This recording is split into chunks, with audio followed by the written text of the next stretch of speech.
Crônicas do Amanhecer de 18 de junho de 2023. Ex-BBB Carol Conká traz à tona efeitos após reality e revela ajuda de psiquiatra, parte 2. Carol Conká acumulou polêmicas durante a sua passagem pelo BBB 21 e registrou o maior índice de rejeição da história do reality, com 99,17% dos votos do público. A rapper revelou que sofreu com o cancelamento nas redes sociais e chegou a pensar em tirar a própria vida. Foi graças a Deus que eu não desisti da vida em 2021. Pensei em suicídio, planejei. Cheguei nesse nível. Dizia que ia fazer de um jeito que não daria trabalho para ninguém, desabafou em entrevista ao videocast Desculpa Alguma Coisa. Carol explicou que desistiu da ideia quando resolveu buscar ajuda de um psiquiatra para iniciar um tratamento. Pensei, se me chamaram de macaca, vão soltar fogos. Então vão ter que me engolir? Precisei dele psiquiatra para dizer que não sou psicopata, e ainda duvidei, afirmou. Carol Conká deu detalhes de como lidava com a repercussão de suas atitudes após deixar o programa no documentário A Vida Depois do Tombo. A pessoa com o pensamento suicida está com o ego infectado. É tipo minha vontade prevalece e vou embora. Eu queria dar um fim à dor e, ao mesmo tempo, deixar uma mensagem para as pessoas, acrescentou. Segundo a cantora, ela precisou ficar afastada da web por 2 meses para garantir o bem-estar de sua saúde mental. Fiquei extremamente irritada na casa.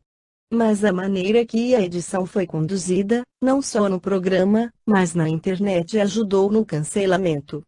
As edições da internet são as piores, porque não tenho o que fazer, confessou.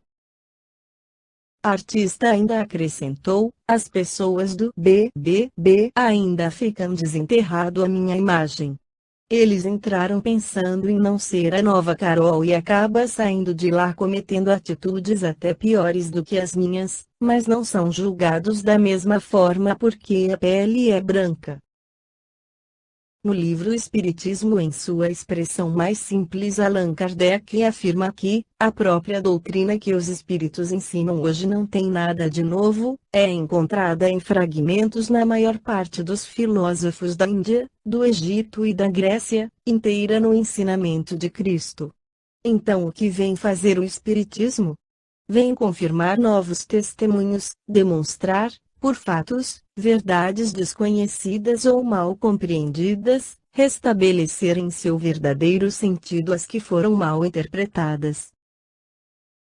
O Espiritismo não ensina nada de novo, é verdade, mas não é alguma coisa provar de modo patente, irrecusável, a existência da alma, sua sobrevivência ao corpo, sua individualidade depois da morte, sua imortalidade, as penas e recompensas futuras. Quanta gente crê nessas coisas, mas crê com um vago pensamento oculto de incerteza, e diz em seu foro íntimo, e se não fosse assim? Quantos não foram levados à incredulidade porque eles apresentaram o futuro sob um aspecto que sua razão não podia admitir? Então, não é nada para o crente vacilante, poder dizer, agora tenho certeza, para o cego, rever a luz. Pelos fatos e por sua lógica, o Espiritismo vem dissipar a ansiedade da dúvida e trazer de volta a fé àquele que dela se afastou, revelando-nos a existência do mundo invisível que nos rodeia, no meio do qual vivemos sem suspeitar. Ele nos dá a conhecer, pelo exemplo dos que viveram, as condições de nossa felicidade ou infelicidade futura. Ele nos explica a causa de nossos sofrimentos aqui na Terra e o meio de amenizá-los. Sua propagação terá por efeito inevitável a destruição das doutrinas materialistas, que não podem resistir à evidência. O homem, convencido da grandeza e da importância de sua existência futura, que é eterna, compara com a incerteza da vida terrestre, que é tão curta, eleva-se, pelo pensamento, acima das mesquinhas considerações humanas, conhecendo a causa e o propósito de suas misérias, ele as suporta com paciência e resignação, porque sabe que elas são um meio de chegar a um estado melhor. O exemplo daqueles que vêm do além-túmulo descrever suas alegrias e dores, provando a realidade da vida futura, prova ao mesmo tempo que a justiça de Deus não deixa nenhum vício sem punição e nenhuma virtude sem recompensa.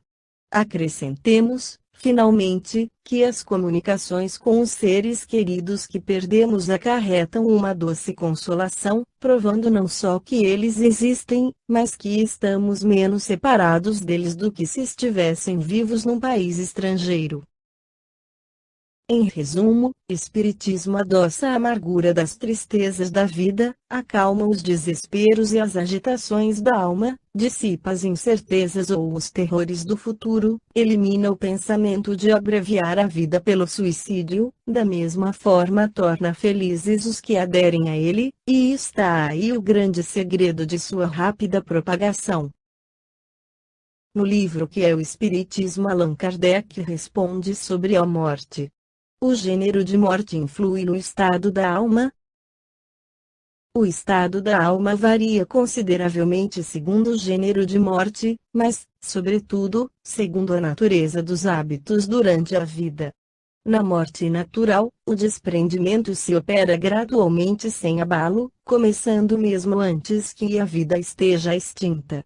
Na morte violenta, por suplício, suicídio ou acidente, os laços são partidos bruscamente, o espírito, surpreendido, fica como que tonto com a mudança nele efetuada, e não acha explicação para a sua situação. Um fenômeno, mais ou menos constante em tal caso, é a persuasão em que ele se conserva de não estar morto, podendo essa ilusão durar muitos meses e mesmo muitos anos. Neste estado, ele se locomove, julga ocupar-se dos seus negócios, como se ainda estivesse no mundo, e mostra-se espantado de não lhe responderem, quando fala. Essa ilusão também se nota, fora dos casos de morte violenta, em muitos indivíduos, cuja vida foi absorvida pelos gozos e interesses materiais. Esta foi a crônica do amanhecer de 18 de junho de 2023.